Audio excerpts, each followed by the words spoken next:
These are the times that try men's souls. I'm talking about my sister, who sent me a link for a special muffin shop where they make muffins that are soy-free and corn-free and wheat-free and gluten-free and, well, you get the picture. Most of my family and friends know that I'm trying to eat very clean so that I can clear up whatever's going on with this face right now. But it just so happens that the email from my sister came in this evening after I'd already had dinner. And for some reason, I am just so hungry.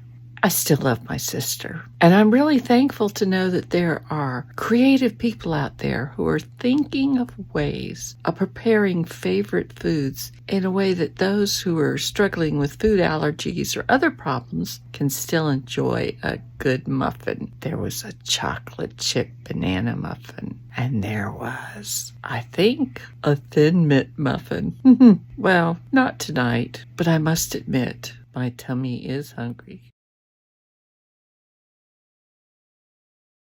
You know, the book of Ecclesiastes discusses my situation. It is not the time to go get muffins when I've already had my dinner, and it's, according to the clock, 10:33. But Ecclesiastes does say this: for everything there is a season, and a time for every matter, every consideration under the sun, a time to be born and a time to die, a time to plant and a time to pluck up, a time to kill and a time to heal, a time to break down and a time to build up, a time to keep silence and a time to speak, a time to love and a time to hate, a time for war and a time for peace. And I believe that this is a time when we must listen and we must speak.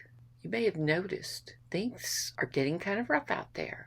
And it is our duty and our responsibility as a human being living in the United States today to not sit by passively expecting Jesus to save us from every problem that shows up and just kind of huddle in the corner praying. No, he expects us to get involved in this season because it is a political year. And we are responsible to know what the various candidates believe and what their plans are. And we're not going to get this from 30-second sound bites off the national news with our morning coffee. And we certainly aren't going to know even what's going on in our own backyard unless we open our eyes, we start asking questions, and we start listening to the answers. You see, the decisions we make in this season will impact our lives in the next season, and the one after that, and the one after that. Now, I can go get a muffin tomorrow, and I will put a few pennies into the local economy, and I may put an inch or two into my own body. But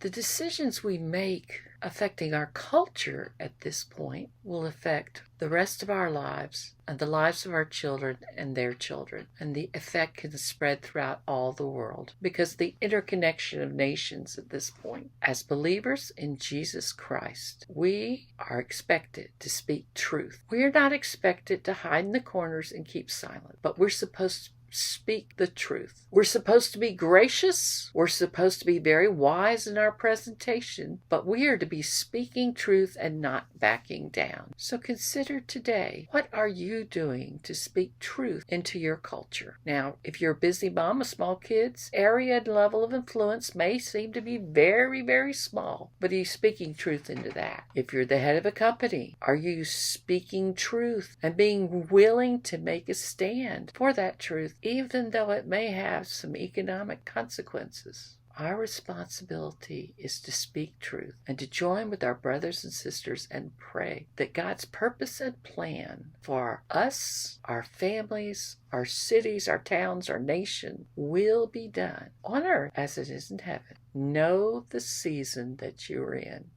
Enjoy your muffins in the morning. This is Quick Talks with Lynn Watkins. Goodbye.